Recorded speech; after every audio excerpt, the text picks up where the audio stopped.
Jadi bagaimana Sulamit dikatakan menang, keluar dari padang belantara, berbicara kehidupan gereja Tuhan yang menang dari segala masalah yang ada di dalam dunia ini. Segala tawarannya, segala godaannya, segala tantangannya. Bagaimana kita mengalami kemenangan dan tetap setia dalam Tuhan, maka Tuhan akan memuji kita.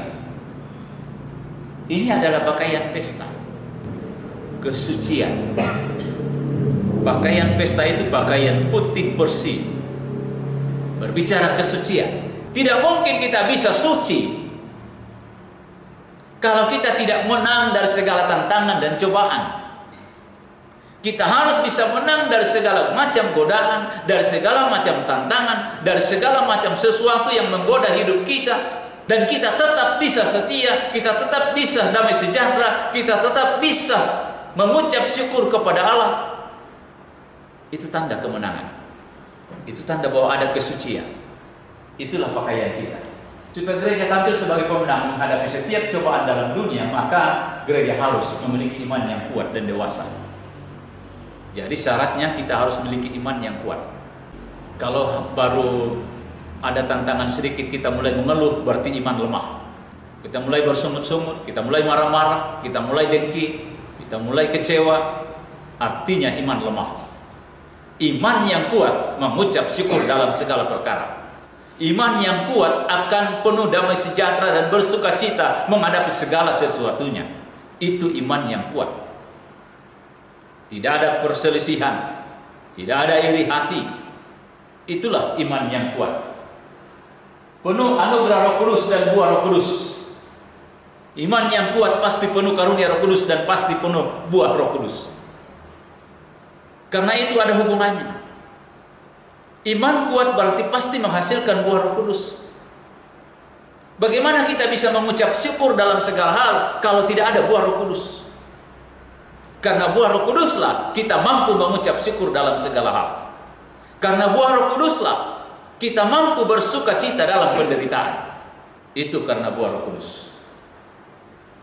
Dan kita tidak mungkin bisa punya buah Roh Kudus kalau karunia Roh Kudus belum ada. Makanya kita fokus kali ini bagaimana supaya karunia Roh Kudus meningkat sampai kita bisa berbuah. Ini sudah waktunya sangat dekat. Bukan waktunya lagi untuk bersantai-santai. Jangan lagi pakai alasan ini, alasan itu. Waktunya untuk berlomba, untuk mengejar karunia-karunia Roh Kudus, untuk menghasilkan buah-buah Roh Kudus. Kita harus kejar dan upayakan itu dalam hidup kita. Makanya kita berlomba dengan berdoa dan berpuasa, memuliakan Allah. Berlomba untuk hidup merendahkan diri. Bagaimana kita bisa memiliki kerendahan hati? Karena kalau kita memiliki kerendahan hati, kita bisa hidup rendah hati seperti Kristus, memiliki kelembutan, maka saya yakin karunia-karunia akan melimpah mengalir dalam kehidupan kita. Karena air akan mengalir ke tempat yang rendah. Kalau kita memiliki kerendahan hati, maka curahan Roh Kudus akan mengalir di dalam hidup kita. Kita akan melihat bagaimana karunia-karunia bertumbuh sampai menghasilkan buah. Tapi kalau kita belum memiliki kerendahan hati, ini persoalannya. Kemudian firman yang murni. Bagaimana harus kita memiliki firman yang murni? Jadi jangan pakai akal. Kadang-kadang kan karena kita mau membenarkan diri, kita sebenarnya sudah tahu salah, tapi kita mau membela diri, kita cari alasan untuk membenarkan diri dengan berbagai macam ayat-ayat. Kita harus menerima firman yang murni, bukan yang sudah dicampur dengan akal-akal manusia. Iman yang dewasa dan sudah ditunangkan dengan Kristus, iman ini sudah siap untuk masuk dalam pesta perkawinan. Jadi iman yang sudah ditunangkan dengan Kristus, sudah dewasa, inilah iman yang ditunggu-tunggu. Inilah iman yang dipersiapkan untuk masuk. Begitu masuk dalam kegerakan besar, iman inilah yang siap menerima curahan Roh Kudus hujan akhir. Iman yang belum dewasa tidak akan menerima Roh Kudus hujan akhir. Hanya iman yang dewasa, iman yang sudah bertunangan dengan Kristus, yang layak menerima Roh Kudus ujian akhir. Dan kalau kita menerima Roh Kudus ujian akhir, berarti bahwa kita sudah pasti bisa jadi gereja pengantin. Karena Roh Kudus akan menjamin. Roh Kudus sebagai penolong. Dia yang akan memampukan kita bertahan dalam masa kesusahan itu, sehingga pada akhirnya kita masuk dalam pernikahan dengan Kristus di dalam materai yang kelima. Itu pasti terjadi kalau kita sudah dewasa iman dari sekarang. Jadi kita harus perjuangkan iman kita supaya dewasa dari sekarang. Sulamin bagaikan tiang asap berbicara perlindungan dari Tuhan. Dalam hal ini Sulamin berpakaian putih bersih dan halus sehingga nampak seperti tiang asap. Jadi hanya digambarkan, dibayangkan seperti tiang asap. Tapi itu karena Sulamit waktu keluar begitu luar biasa penampilannya. Begitu luar biasa. Kenapa dia digambarkan seperti tiang asap? Bagaimana tiang asap di padang belantara? Kan kita tahu padang belantara itu apa yang ada di padang belantara? Tidak ada apa-apa. Tapi kalau tiba-tiba ada tiang asap di padang belantara, itu sesuatu yang luar biasa. Dan kita tahu itu bayangan dari perlindungan Tuhan, seperti bagaimana bangsa Israel dilindungi dengan tiang asap dan tiang api. Jadi tiang asap ini membayangkan tentang perlindungan Tuhan. Jadi sebenarnya maksudnya itu adalah siapa sebenarnya dia ini yang dilindungi Tuhan. Begitu luar biasa. Nah demikianlah gambaran kehidupan iman kita. Kalau kita sudah dewasa dalam iman, maka akan kelihatan, maka akan dikatakan siapa dia ini yang sampai bisa mengucap syukur dalam segala hal. Walaupun dihina, walaupun direndahkan, bisa mengucap syukur. Siapa dia ini? Karena ada perlindungan Tuhan. Siapa dia ini yang bisa tetap setia walau menderita, walau dalam kesukaran, walau banyak masalah, tetap penuh damai sejahtera dan tetap mengasihi Tuhan. Nah, itulah yang akan digambarkan oleh Tuhan. Siapa dia ini? Inilah pilihan Tuhan. Jadi Tuhan kasih bayangan bahwa Tuhan sendiri terkagum-kagum melihat gerejanya, sekalipun itu hasil karya Tuhan sendiri. Sama dengan Sulaiman. Sulaiman yang memberikan perlengkapan, pakai ini, pakai ini, pakai ini. Tapi begitu selesai dia pakai, dia didandani sedemikian rupa, seperti di luar dugaan Sulaiman. Terlalu mewah, terlalu hebat, terlalu luar biasa, sampai dia terkagum-kagum melihatnya. Nah demikianlah gambaran Tuhan kita, bahwa walaupun Tuhan sendiri yang membentuk kita, tetapi Tuhan sendiri begitu bangga, begitu kagum melihat kemuliaan yang ada pada gereja Tuhan. Nah inilah yang akan mengundang Tuhan datang. Ini yang mempercepat kedatangan Tuhan. Itu yang dimasukkan di dalam suratan Petrus. Mempercepat kedatangan Tuhan. Kita bisa mempercepat kedatangan Tuhan dengan kesiapan iman kita. Kita akan dilindungi Tuhan, sehingga sekalipun begitu banyak pencobaan, kita akan aman. Kita akan menghasilkan buah-buah Roh Kudus. Ada buah-buah Roh Kudus kalau kita aman dalam perlindungan Tuhan. Kesucian dan buah roh yang menjadi pakaian pesta pada pesta perkawinan anak domba, sehingga digambarkan nampak bagaikan tiang asap. Jadi pakaian ini, pakaian pesta ini adalah pakaian yang benar-benar putih bersih, benar-benar sangat indah, yang digambarkan seperti tiang asap, tapi sebenarnya tidak bisa kita lihat bagaikan tiang asap yang kalau kebakaran. Tidak ada indahnya itu. Tapi itu tentu seperti tiang awan sebenarnya. Jadi marilah kita pahami hal ini, bahwa bagaimana indahnya, bagaimana mulianya perlengkapan yang Tuhan berikan bagi kita, Pakaian rohani, pakaian yang suci bersih, kalau kita benar-benar setia mengasihi Tuhan, benar-benar sudah dewasa di dalam iman. Ya. Jadi ketika Tuhan perlengkapi kita, kita harus pertahankan itu, kita harus pakai itu. Kalau Tuhan mulai kasih karunia, berarti Tuhan sudah mulai memperlengkapi kita. Karunia ini harus tentu bisa sampai menghasilkan buah. Dari menghasilkan buah akan menghasilkan sesuatu pakaian yang putih bersih. Berarti bahwa kita yang harus mengenakannya sesudah Tuhan menyediakannya buat kita. Nah, Tuhan sudah sediakan karunia. Bagaimana karunia itu hidup? Bagaimana karunia itu berguna dalam hidup kita? Menyala-nyala. Kan kita sudah rata-rata sudah dibaptis dengan Roh Kudus. Sudah ada karunia dalam hidup kita. Tinggal bagaimana karunia ini berkembang. Bagaimana karunia ini hidup sampai menghasilkan buah.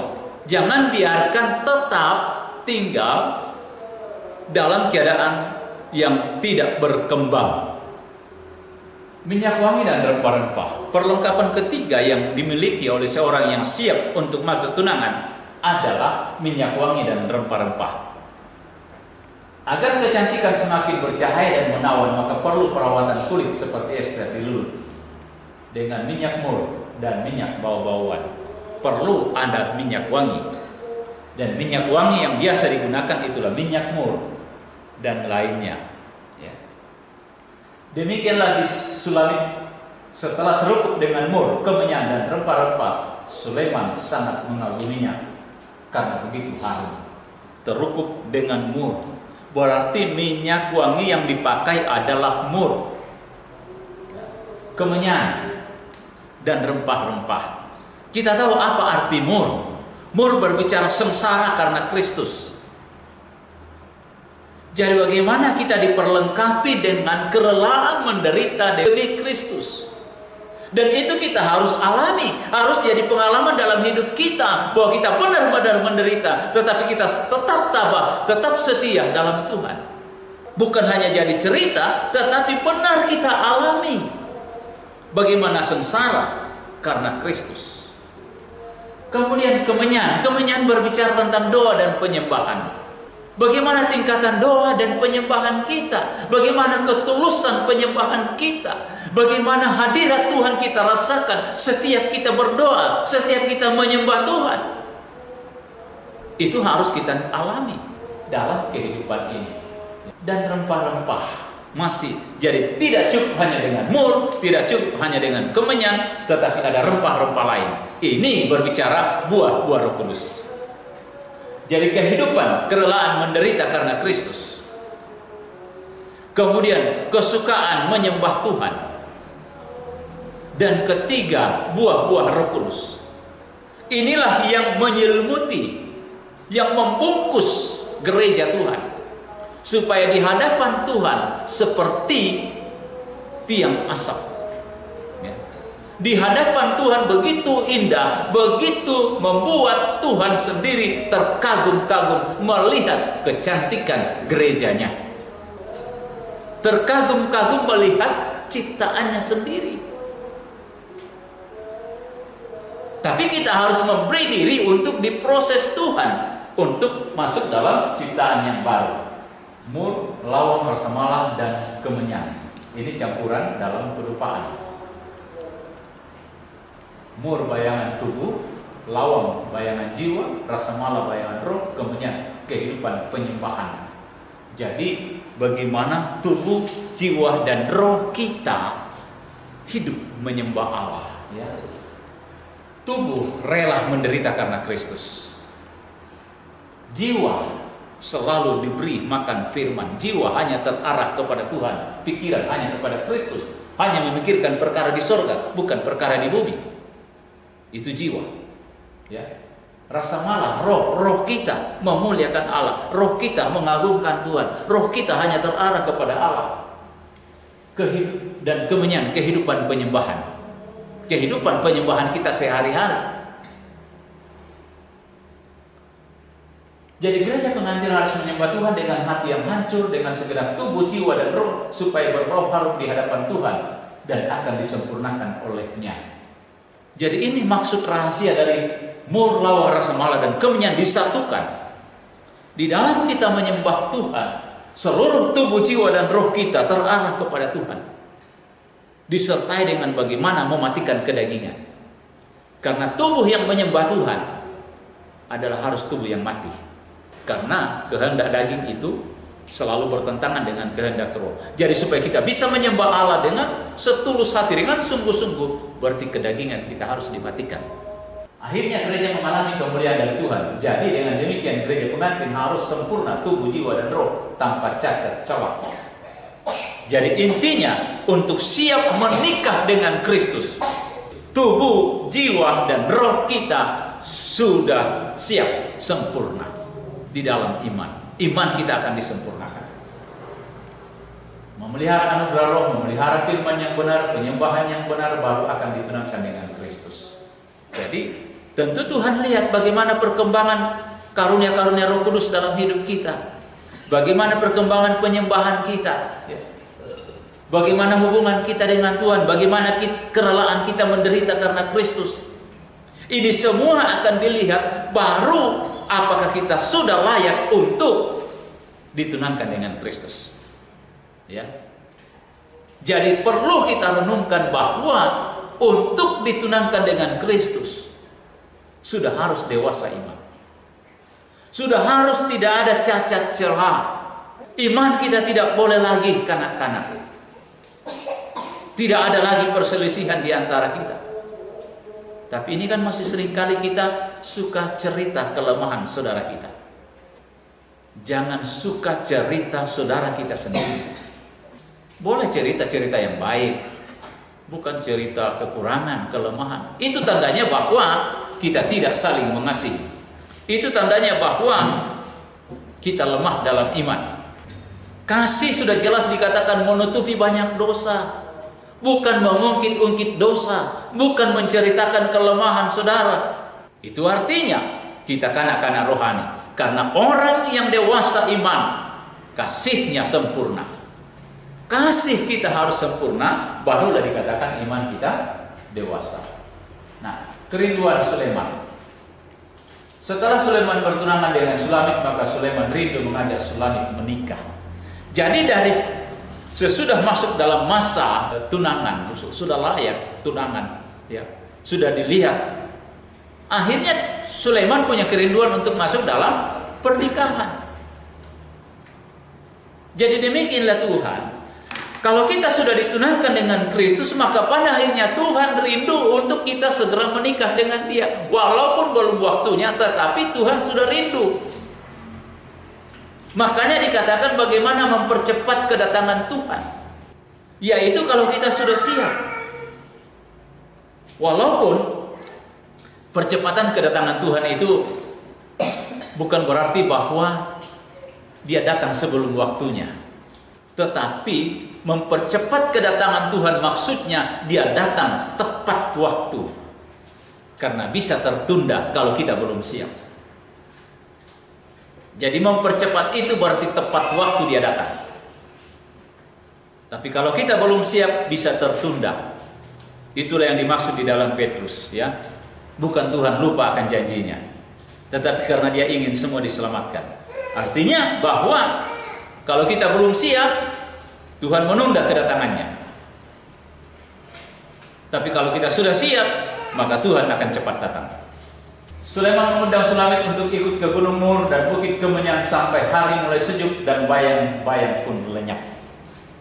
Ketika Sulaiman punya kerinduan masuk pernikahan, maka Sulaiman mengundang supaya Sulamit bersama Sulamit naik ke Gunung Mur dan Bukit Kemenyan sampai hari mulai sejuk dan bayang-bayang pun hilang.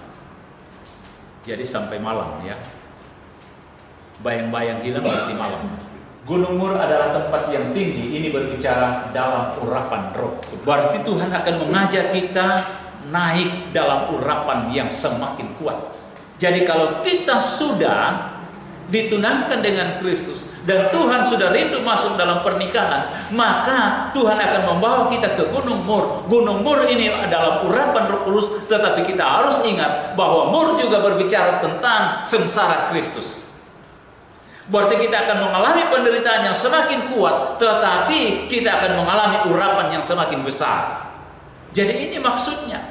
Kalau kita sudah ditunangkan dengan Kristus dan siap menikah dengan Tuhan, maka kita akan dibawa masuk dalam masa sengsara.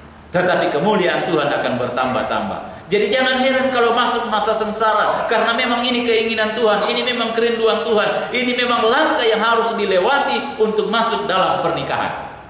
Itu langkah yang harus dilewati. Gereja yang memelihara urapan roh berada di atas gunung dan mengagungkan sengsara salib Tuhan. Jadi jelas bahwa kita agungkan sengsara salib Tuhan berarti bahwa kita benar-benar bersukacita walau kita menderita karena Kristus. Gereja yang bersukacita walaupun dalam penderitaan dan tekanan yang berat akan memiliki iman yang teguh bagaikan kecantikan Sulamit tanpa cacat celah. Jadi kecantikan yang tanpa cacat celah artinya iman yang tidak tergoyahkan. Walaupun banyak penderitaan, walaupun banyak tekanan, tetapi kita tetap tegar, kita tetap kuat di dalam iman.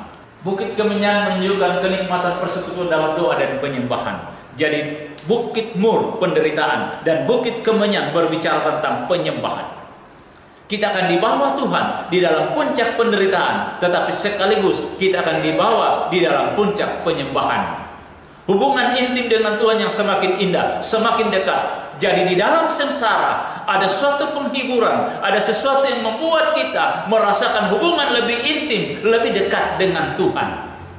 Jadi kenikmatan hubungan indah dengan Tuhan akan dilewati di dalam masa-masa sengsara secara lahiriah. Jasmani kita harus mengalami penderitaan.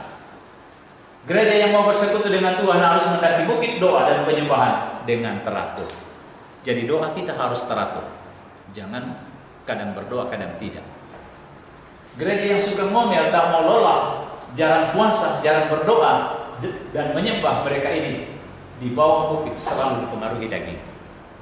Jadi kalau masih ada ngomel-ngomel ya dalam diri kita, tidak mau lelah, kadang jadi aduh capek saya, jadi saya tidak bisa ibadah, capek jadi tidak bisa berdoa. Jadi walaupun capek tetap harus utamakan Tuhan. Kalaupun karena kecapean, ya ini kan salah sendiri. Kenapa kita tidak bisa atur? Lebih baik kita istirahat dan berdoa dulu, baru lanjut lagi kerja. Mereka ini adalah dipengaruhi daging karena soal daging, kedagingan. Hari mulai sejuk berarti mulai musim dingin, sudah jauh malam sehingga gereja tertidur.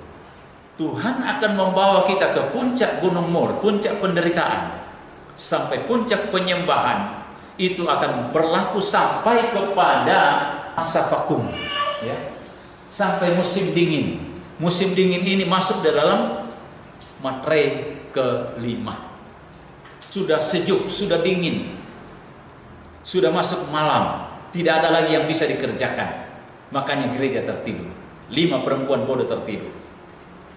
Bahkan 5 perempuan bijaksana juga tertidur, karena memang tidak ada yang bisa dikerjakan. Hanya bedanya bahwa yang bijaksana sudah punya persiapan. Ini bicara masa kesusahan memasuki masa gereja mengandung dan mengalami sakit hendak bersalin. Jadi Tuhan mau membawa kita ke puncak penyembahan itu, puncak sengsara, sampai masuk dalam musim dingin. Bahkan kita tahu bahwa gereja pengantin akan mengalami penderitaan yang sempurna di dalam musim dingin itu, di dalam materai kelima. Kenapa? Karena waktu Sulamit diajak turun gunung, Sulamit menolak. Artinya berarti selama musim dingin masih di gunung. Ini gambaran bahwa gereja Tuhan belum mengalami pengangkatan walaupun sudah musim dingin. Penderitaan sempurna akan dialami oleh gereja Tuhan. Tapi gereja belum diangkat. Ini selama musim dingin. Selama metre kelima. Karena pengangkatan gereja Tuhan nanti terjadi pada metre ke-6. Masa vakum selama 9 bulan tak ada lagi yang memberitakan firman. Tidak ada firman diberitakan lagi. Ini masa vakum, ya. Masa hanya menunggu gereja pengantin mulia melahirkan anak laki-laki. Jadi gereja benar-benar tidur. Tidak ada pemberitaan. Zaman pemberitaan antikris akan dimulai, ya. Itu sudah dekat zaman antikris. Jadi marilah kita sadari apa yang harus kita siapkan. Dan bayang-bayang pun hilang. Berarti bayang dosa, bayangan dosa. Artinya dosa sama sekali sudah tidak ada lagi. Terjadi pada saat metre kelima dibuka, gereja Tuhan disempurnakan. Saat itu tidak ada noda, tidak ada dosa, tidak ada cacat celah. Mereka lah yang menikah dengan Kristus. Mereka ini tidak ada sedikit pun titik noda lagi, karena semua sudah disucikan oleh darah Tuhan kita Yesus Kristus. Sulaiman mengajak Sulamit tunangannya turun dari Libanon, dari puncak Amanah, Senir, Hermon, tempat kediaman singa dan harimau.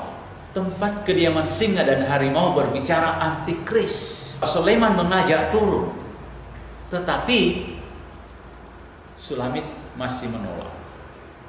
Dia kesenangan bersama Sulaiman. Artinya bahwa walaupun kita menderita, walaupun kita disiksa, tapi kita senang bersama Tuhan, senang melayani Tuhan. Libanon adalah berbicara baptisan dan kepenuhan roh. Amanah berbicara berpegang pada perjanjian Tuhan dan agungkan namanya.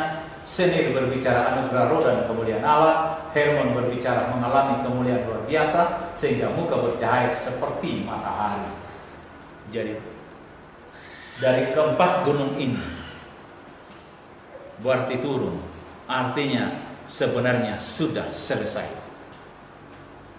Kenapa sudah selesai? Gereja Tuhan sudah disempurnakan.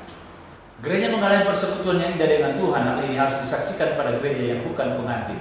Singa dan harimau, bayangan antikris yang akan menguasai dunia. Tempat ini tidak aman bagi gereja pengantin, sehingga diajak turun dari gunung. Ya. Tempat itu tidak aman, diajak turun. Diajak turun berbicara, tinggalkan dunia. Inilah pengangkatan gereja Tuhan. Bahwa kita harus tinggalkan dunia. Karena dunia sudah tidak aman. Karena dunia akan dikuasai oleh antikris. Antikris akan berkuasa penuh nanti di dalam zaman antikris. Tapi sudah mulai nampak, sudah mulai menunjukkan dirinya ketika dalam kegerakan besar. Nah, itu sebabnya sampai ketika gereja Tuhan sudah sempurna masuk masa vakum, Tuhan mulai suruh turun. Itu sebabnya penginjilan berhenti. Kenapa harus penginjilan berhenti? Karena kalau tidak ada yang bisa selamat. Semua artinya tidak ada yang bisa diangkat. Semua bisa binasa. Memang banyak yang mati syahid, tetapi harus ada yang diangkat. Berarti harus ada yang tetap hidup untuk masuk dalam pengangkatan gereja Tuhan. Nah, turun gunung juga berbicara, turun bersaksi melayani Tuhan. Berarti sekarang ini kesempatan masih ada. Karena ajakan turun itu ketika kita sudah dewasa iman. Turun artinya mulai bekerja buat Tuhan. Karena belum masuk pengangkatan. Berarti turun yang pertama adalah melayani Tuhan. Jangan terus-terus hanya mau berdoa, beribadah, tidak melayani. Kita harus melayani Tuhan. Kita harus bersaksi apa yang kita rasakan, apa yang kita alami. Bagaimana saudara-saudara kita diselamatkan, bagaimana orang-orang di sekitar kita diselamatkan. Kita harus sampaikan firman Tuhan. Karena itu kita harus bertekun di dalam bersaksi. Puji Tuhan.